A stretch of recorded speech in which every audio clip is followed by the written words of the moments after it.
Welcome back, everyone. Star Wars The Bad Batch Season 2 review here on Max Talks Movies. We're breaking down Episode 3 called The Solitary Clone. We're going to break down this episode, my thoughts on it, and what I'm excited for some of these characters moving forward here in the Star Wars canon. My name is Max Denberg. Welcome back to Max Talk Movies. If you're new to the channel, please subscribe and ring that bell. If you're new to the channel, I do these reviews of every single Wednesday. Other TV show reviews as well, movie reviews, movie rankings, and box office breakdown shows. So please subscribe, ring the bell, comment down below. What did you think of this episode? Is this your favorite of season 2? Did you not like the episode? Tell me why in the comment section. Go full spoilers. Tell me what you liked, didn't like, and like the video, guys. The thumbs up button. That's how you support this channel more than you guys think. So if you're here watching this video right now, please like that video. The thumbs up button down below. So I'm going to go right into this review and say that this is definitely my favorite episode of the first 3 episodes of the season 2 of The Bad Batch. And I also believe that this is one of the best episodes of The Bad Batch as a whole. I found that this was so compelling, both as obviously a character piece between the returning Commander Cody and Crosshair, but also the world building of the episode of the Separatists, the Galactic Empire, and the Republic. I found it all compelling, this episode. So this episode basically a Crosshair episode. We see what happened to Crosshair, and we learn that Crosshair, when the Bad Batch left, Crosshair was stuck at that landing platform for weeks. I think he said 32 rotations before someone in the Empire picked him up.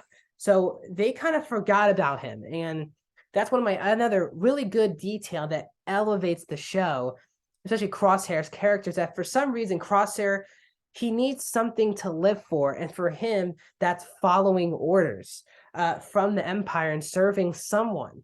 And even though that he, before the finale of Bad Batch, did believe that he was seen as better than everyone, that he was leading these not just clones but stormtroopers.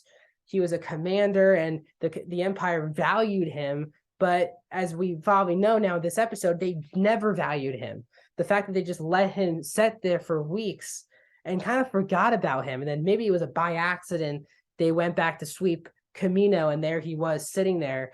I find that to be all very compelling. So he gets this mission, and because we kick off the episode we're going to Desix, which is a planet that we start the episode with, and this new Imperial guy is like, I'm the new governor now. We don't want to kill anyone, but we're telling you that you're no longer running this planet. And this planet was a separatist planet, which in the Clone Wars were the kind of the villains of the Clone Wars. But we learned that the Galactic Republic became the ultimate bad guys of the series, turning into the Empire, which I love. So she's kind of like, we used to be separatists. We're nothing with the Empire. We're an independent planet. So they capture, with the help of some battle droids and some prequel era, droids, captured these Imperials, and that sends the mission to begin, which is Crosshair. And he's like, yeah, you're not running the mission. This person's running the mission. And you're like, okay, who is it? And it is the return of Commander Cody, which I was clapping for. I saw him in the trailer, but I am so happy that Cody is back. He is Captain Rex, as I praise all my life watching Clone Wars. I love Captain Rex, but they were a duo. Rex and Cody were a duo. Obi-Wan's my favorite Jedi, and Cody obviously is all with Obi-Wan in the Clone Wars. And it was heartbreaking, especially when you watch Clone Wars, the fact that Cody did eventually turn on Obi-Wan.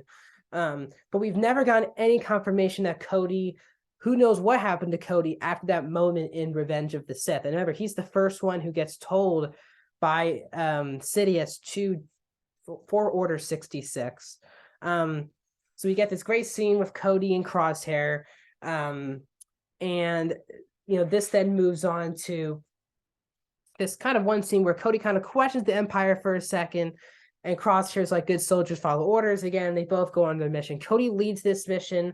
They start, destroying all these battle droids. A really fun action scene in the stairwell where Crosshair's using these mirrors to help deflect bullets to hit these very advanced prequel droids. We got clankers, as they say, joysticars. We had the droids from the prequels, and we had those advanced droids from Clone Wars, all coming after these our group. They obviously get the victory in this battle, but it ends with this big confrontation between the original governor of Dexix, holding back the Imperial soon-to-be governor of this planet. And Cody has this whole conversation. Cody's like, we're here for peace. And I found this to be really compelling. The fact that, he's still preaching the idea of peace throughout the galaxy.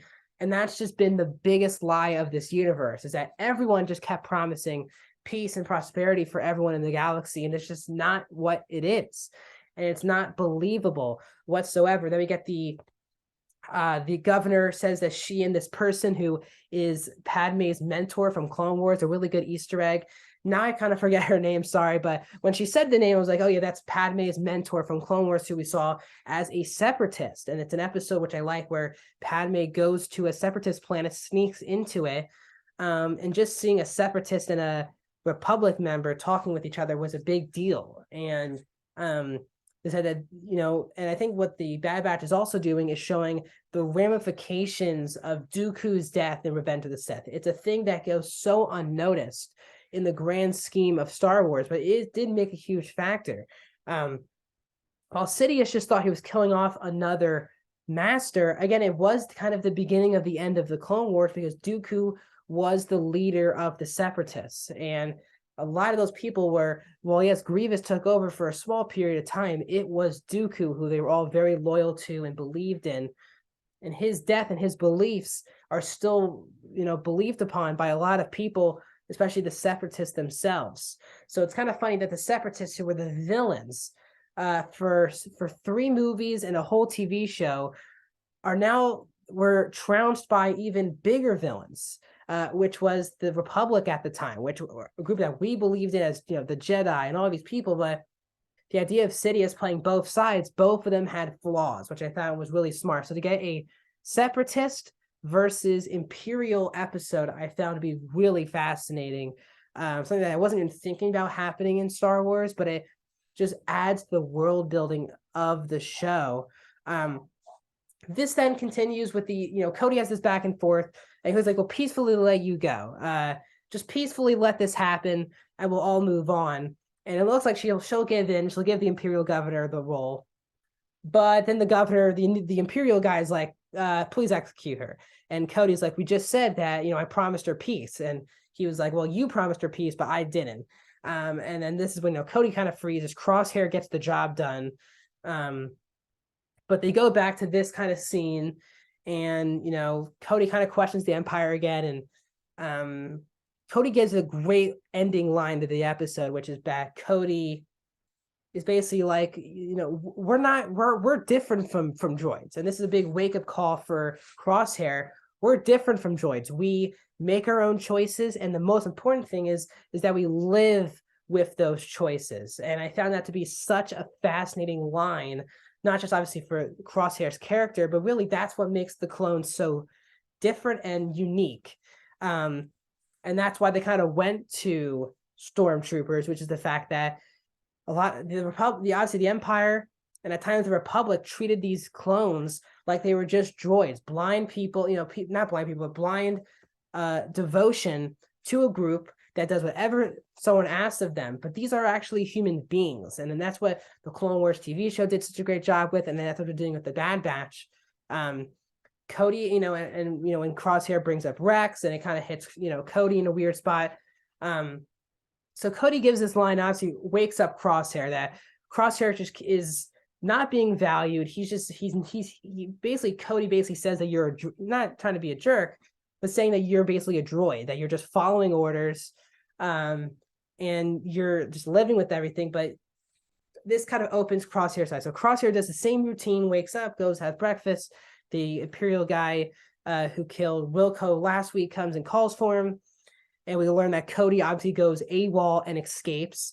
I really hope we see Cody sometime this season. Maybe a Cody and Rex reuniting would be really fantastic for this show. I just love Cody and Rex, and more of them in the show would be great as well. As we know, Rex will show up sometime in the season.